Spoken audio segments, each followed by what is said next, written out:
हर खबर पर होगी आपकी पकड़। डाउनलोड कीजिए एबीपी लाइव ऐप। अच्छा, अब भारत और चीन के बीच जो मेजर जनरल स्तर की दूसरी बड़ी बैठक शुरू हुई है, उसके बारे में जरा आपको जानकारी देते हैं। दरअसल line of actual control LAC पर तनाव को कम करने के लिए ये मेजर जनरल स्तर की बातचीत जो इस समय चल रही है, और ये बैठक भी भारत चीन बॉर्डर पर जो चुशुल मोल्डो है वहीं पर हो रही है।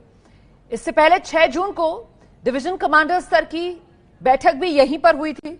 इसके बाद दोनों देशों की सेनाओं के बीच तनाव घटने की खबरें आई थी, और आज ये बैठक लद्दाख बॉर्डर के उन फिंगर एरियाज और हॉट स्प्रिंग इलाके को लेकर हो रही है जहां चीन लगातार अपनी गतिविधियां बढ़ाता रहा है। लद्दाख का गोगरा इलाका हॉट स्प्रिंग इलाके के बेहद करीब है, इसीलिए यह इलाका हिंदुस्तान के लिए बेहद अहम है। ये गालवान घाटी का ही सब सेक्टर नॉर्थ का हिस्सा है। हॉट स्प्रिंग एरिया सामरिक तौर पर महत्वपूर्ण है, क्योंकि फिंगर एरिया तक पहुंचने के लिए भारतीय सैनिक इसी इलाके को एक विकल्प के रास्ते के तौर पर इस्तेमाल करते हैं।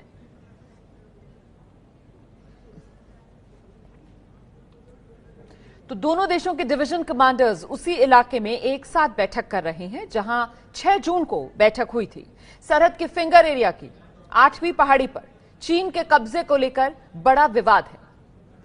दोनों देशों के बीच भारत चीन बॉर्डर के फिंगर एरिया और गोगरा के हॉट स्प्रिंग एरिया को लेकर यह पूरा विवाद बना हुआ है। गोगरा के करीब पॉइंट 14, 15, 17 का विवाद है।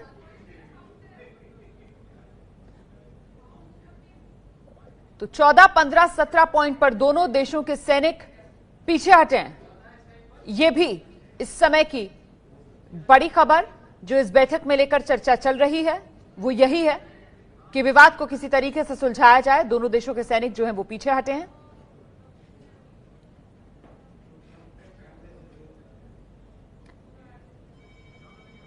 तो भारत चीन सीमा विवाद को लेकर ये दूसरी बैठक, 6 जून को पहली बैठक हुई थी कमांडर लेवल की, और आज ये मेजर जनरल लेवल की बैठक है। हम सीधे एक बार फिर से रुक करते हैं। नीरज राजपूत इस समय हमारे साथ मौजूद हैं। अपडेट क्या मिल रहा है नीरज? इस बैठक से कुछ निकलकर अब तक सामने आ रहा है, खबरें छनकर आ रही हैं? बिल्कुल रोमाना, जो जानकारी मिल रही है कि चल रही है, दोनों देशों के जो मेजर जनरल डिप्टी कमांडर्स हैं वो बातचीत कर रहे हैं। ये अभी हमें जानकारी मिल पाई है। और जो मीटिंग का एजेंडा है जो रोमाना, जैसे हम पहले भी बता रहे थे कि जो मीटिंग का एजेंडा वो ये है कि दोनों देशों के बीच में जो फिंगर एरिया है, जो पैंगोंग तो लेक के पास जो विवादित फिंगर एरिया है, उसको लेकर बातचीत चल रही है कि वहां से चीन की सेना को पीछे किया जाए, जो कि अप्रैल महीने के जो स्टेटस किया था, जो अप्रैल महीने की शुरुआत में जो पोजीशनिंग की दोनों देशों की सेनाओं की, वो होनी चाहिए, क्योंकि चीनी सेना जो है वहां पर भारतीय सेना को पेट्रोलिंग करने से रोक रही है।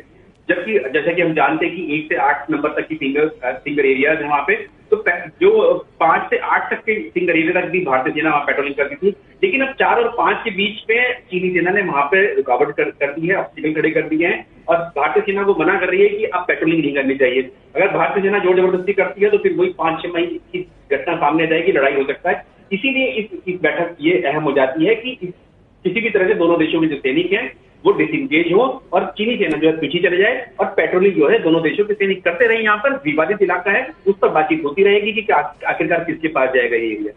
अच्छा, जब 6 जून को बैठक हो रही थी तभी इस बात के कयास लगाए जा रहे थे कि साहब ये एक तरीके से एंगेजमेंट जो है दोनों देशों के बीच वो शुरू हो रही है, धीरे धीरे करके तनाव इसी के जरिए कम किया जाएगा। तो आज की जो बैठक है वो उसी कड़ी को और आगे बढ़ा रही है। बिल्कुल रोमाना, बिल्कुल ठीक कहा आपने। जो 6 जून को जो बैठक हुई थी, लेफ्टिनेंट जनरल रैंक की, जो मेजर जनरल से ऊपर वाले रैंक के अधिकारी थे, उनके बीच में बैठक हुई थी, और उसमें जो कॉन्फिडेंस बिल्डिंग मेजर्स जो हुए थे, जो इस बात पर सहमति बन गई थी कि हम इस जो तनाव चल रहा है दोनों देशों की सेनाओं के बीच में, अब इसको आगे एस्केलेट नहीं करना है, इसको बढ़ाना नहीं है, इसको डिसएंगेज करना है, और उसके लिए शांतिपूर्वक तरीके से डिसएंगेजमेंट करेंगे, कोई लड़ाई झगड़ा नहीं करेंगे, जैसे कि 5 और 6 मई को हुआ था और गलवान घाटी में भी हुआ था। तो उसके पर राजी हुए थे, और उसमें ये कहा गया था कि जो जमीनी स्तर पर जो सैनिक है उनको हटाने का काम अब जो निचले स्तर के अधिकारी जैसे मेजर जनरल है, डिस्ट्रिक्ट कमांडर है, वो कर रहे हैं। और साथ ही अब हम और देखेंगे आने वाले दिनों में और मीटिंग्स होंगी, जो ब्रिगेड कमांडर जो नीचे वाले अधिकारी हैं, ब्रिगेडियर रैंक के होंगे, कर्नल रैंक के होंगे, और फिर जाके अगले 8-10 दिन तक तब जाके तस्वीर साफ होगी कि तनाव दोनों देशों के बीच में खत्म हुआ है। बहुत बहुत धन्यवाद नीरज राजपूत आपका फिलहाल इस तमाम जानकारी के लिए। देखिए, कल देर शाम आखिर कैसे चीन ने अपनी दुम दुबकाई थी, ये रिपोर्ट जरा आपको दिखा देते हैं। भारत की कूटनीति के आगे झुक गया चीन। चीन ने खोले 4 दरवाजे। सबसे पहले 3 दरवाजों की कहानी समझिए। ये 3 दरवाजे हैं। गैल्वन घाटी से सटे हॉट स्प्रिंग इलाके के नजदीक गोगरा में पॉइंट 14, 15 और 17, जहां से भारत के दबाव के बाद चीनी सैनिकों को 2.5 से 3 किलोमीटर पीछे हटना पड़ा है। चीन ने कदम पीछे किए तो भारतीय सैनिकों ने भी बराबरी की दूरी बनाई। गोगरा में अब भी कुछ पॉइंट पर तनाव है, जो जल्द खत्म होने की उम्मीद है। तनाव चौथे दरवाजे यानी फिंगर एरिया को लेकर भी है। यहाँ से भी चीन को अपने कदम पीछे हटाने पड़ेंगे, लेकिन कैसे?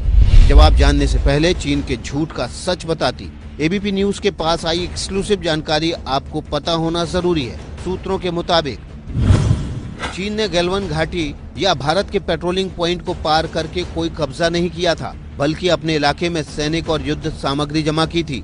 लेकिन चीन ने इस तरह के प्रोपेगेंडा वीडियो जारी किए, भारतीय पोस्ट को पार करके सैनिकों और युद्ध सामग्री को जमा करने की खबर फैलाई ताकि भारत पर दबाव बना सके। लेकिन भारत ने चीन को कूटनीति के जाल में ऐसा फांसा कि चीन चारों खाने चित हो गया।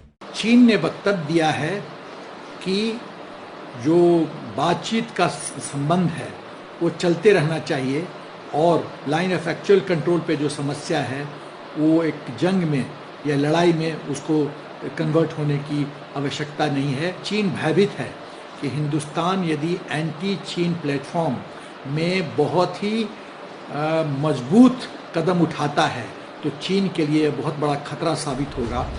भारत जानता है कि चीन दबाव में है। अब अगली रणनीति चौथे दरवाजे यानी फिंगर एरिया से बड़ी तादाद में मौजूद चीनी सेना को हटाने की है कि भारत चीन को हर मोर्चे पर बराबरी की टक्कर दे रहा है, चाहे फिर कूटनीतिक मोर्चा हो या फिर सैन्य मोर्चा। ये तस्वीरें उसी का सबूत हैं। चीन ने पूर्वी लद्दाख में अपने सैनिकों की संख्या बढ़ाई तो भारत ने भी बराबर की संख्या में सैनिक तैनात कर दिए। मजबूर होकर चीन बातचीत की मेज तक पहुंचा और 6 जून को चोशुल मोल्डो में भारत और चीन के कमांडर स्तर की बड़ी बैठकें हुई थीं। बैठक तो बेनतीजा रही, लेकिन भारत ने 2 टूक बात रखी।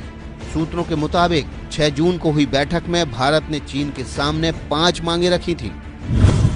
चीन से भारत ने पूछा कि वो अपने मुताबिक एलएसी की हद और जमीन पर अपना दायरा बताए।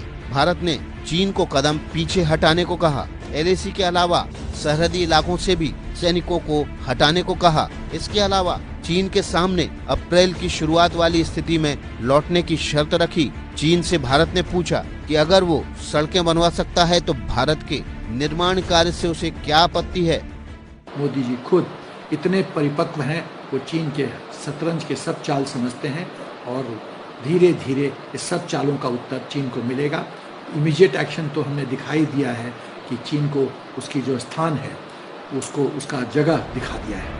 इस बैठक से पहले ही काफी हद तक चीन अपनी हद समझ चुका था। आपको ये सैटेलाइट तस्वीरें याद होंगी। तस्वीरें गैल्वन घाटी की हैं। इस इलाके में चीन ने अपने 80 तंबू गाड़े थे, तो चीनी तंबू से 500 से 600 मीटर दूर भारत ने भी 60 तंबू तान दिए थे। चीन पर भारत ने चौतरफा दबाव बनाया तो यहाँ से चीन को तंबू उखाड़ने पड़े। इसके बाद धीरे धीरे सरहद से अपनी सेना को भी चीन ने पीछे हटाना यानी डिसएंगेज करना शुरू कर दिया। कुल मिलाकर चीन भारत को दबाने की कोशिश करता रहा, मगर उसकी हर कोशिशें, हर चालबाजी भारत नाकाम करता रहा।